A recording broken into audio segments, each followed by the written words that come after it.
Good morning, everybody, and this is your S&P 500 day trade setup for today.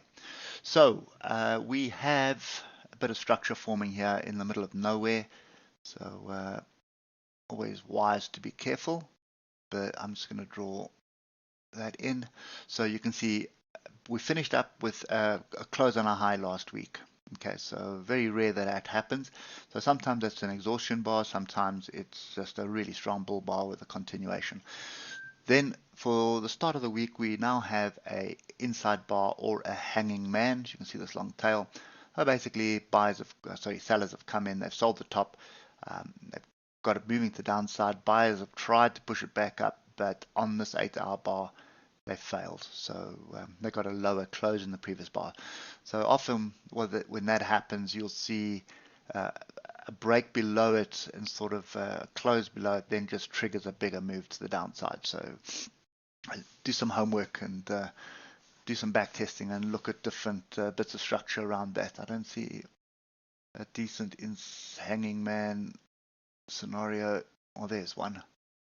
So there's one there. You see, there's a hanging man, and then you've got a close below it, and then you can see the acceleration down. So pay very careful attention to that bar on the 8-hour. Oscillators are also agreeing with that at the moment. And we do have a bit of diversion. So from this high to that high, look at my oscillators. Sort of oscillators are higher than this point. So that is continuation diversions. So that's all indicating for a move to the downside, which, to be quite frank, would make sense to me. I would expect us to come and test this break over here. So that would be at 3800 or 3806. That would make the most sense to me on the 8-hour. Come back, test this area, then for a move to the upside.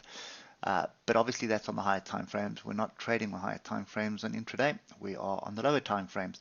So if we look at the 3-hour, you can see we have a separation of the moving averages, separating apart. So in other words, moving apart.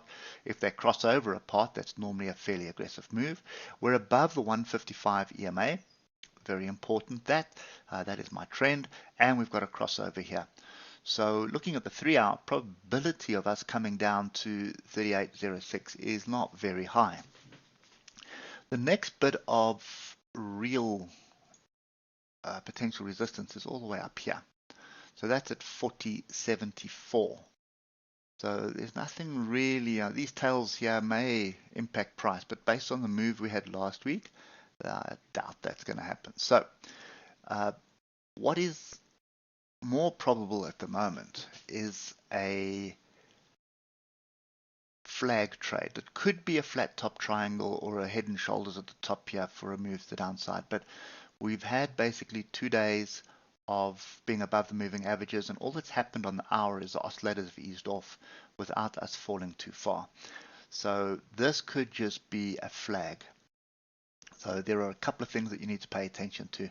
What I'm going to do is just adjust this block. Just give me a sec. Let's put it across for the day.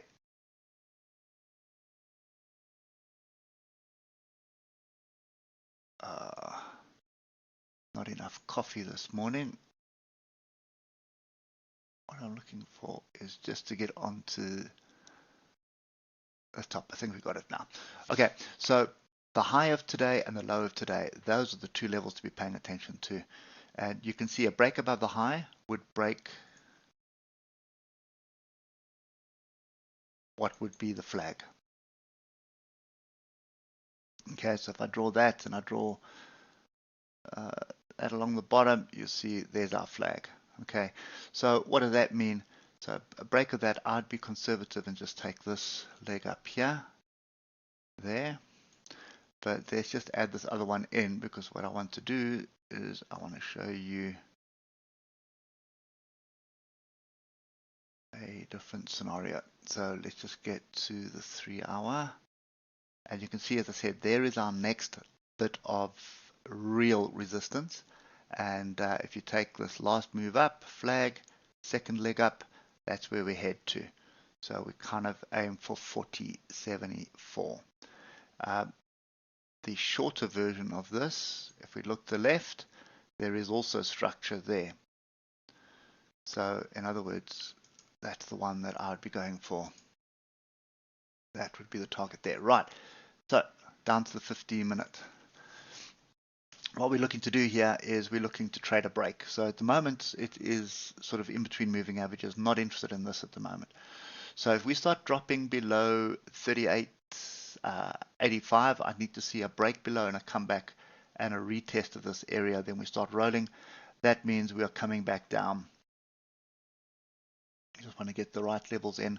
So first level we need to pay attention to will be at 38.33, and then we need to worry about 3800 as a retest. So that's the first scenario.